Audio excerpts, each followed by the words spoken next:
Dr Amanda Conn is an Albury-based member of the New South Wales Upper House. Almost a year on from being elected in 2023, she's spoken to Six News about what the past year of Parliament has been like and what she's looking forward to in the year ahead. I think the biggest disappointment has been the New South Wales Labor government. A lot of people voted for change. We were really excited to have something different after 12 years of Liberals and Nationals in New South Wales. And we've had a small target election campaign and now a small target government where they're really just fiddling around the edges. We haven't seen the sort of significant reform that was promised to the communities in New South Wales. Really disappointingly, we have seen Labor, when they need to, team up with the Liberals to pass bad legislation. We saw that with the religious vilification laws in New South Wales. We also saw that with the criminalisation of knife possession.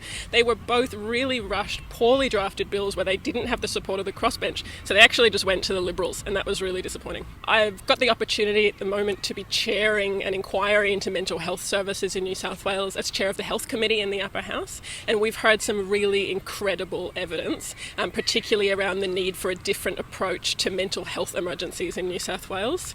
I'm sure your listeners would remember we had 4 deaths in 4 months last year at the hands of police. We actually had another person with mental illness shot by police in recent weeks in Nowra in New South Wales.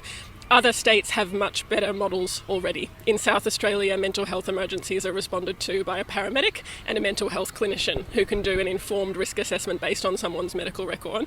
We heard that evidence from South Australia in our inquiry.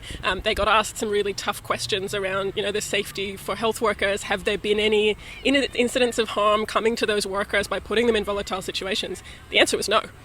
We also heard from the Police Association that they don't want to be first responders in mental health emergencies either. Before being elected to Parliament, she served as a councillor on Albury City Council. After winning in 2016 and serving as Deputy Mayor, she retired ahead of the 2021 election. The Greens are now represented on council by Ashley Edwards. Dr Conn has told Six News that a priority for the year ahead are potential council demergers, which could be voted on later this year.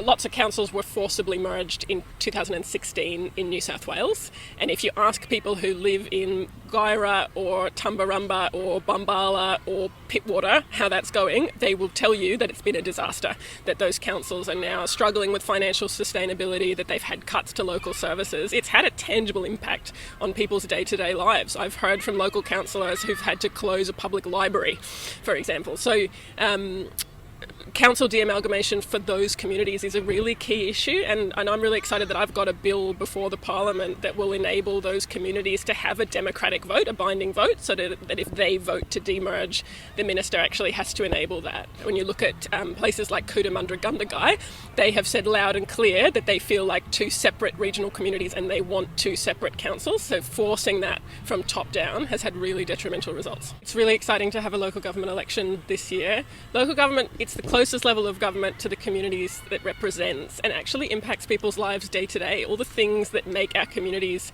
the places we want to live, whether that's parks, sports facilities, community centres, libraries, they're the things that make us love our communities, and they're all run by local government. When you look at sort of the big issues that we're facing as a society, local government's taking leadership on those issues too. We've seen incredible work on, for example, climate adaptation with community centres and local libraries open later into the evening, looking at better cooling and better lighting for sports facilities so people can play later in summer. That leadership is coming at a local level.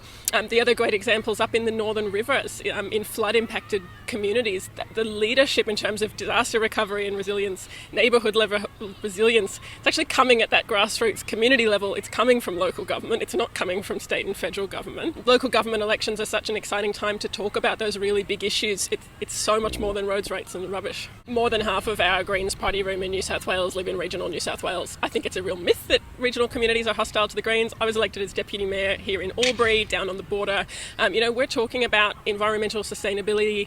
Regional communities understand how important that is. We're talking about, public health and public education. Regional communities are the ones who are bearing the brunt of the crisis in our public healthcare system, who suffer from lack of investment in public transport, in public education, bearing the brunt of the housing crisis. They're all things that the Greens are doing incredible work on, and I think regional communities are increasingly looking for change, looking for someone else to back when they've been left behind by the major parties, and we're one of those alternatives.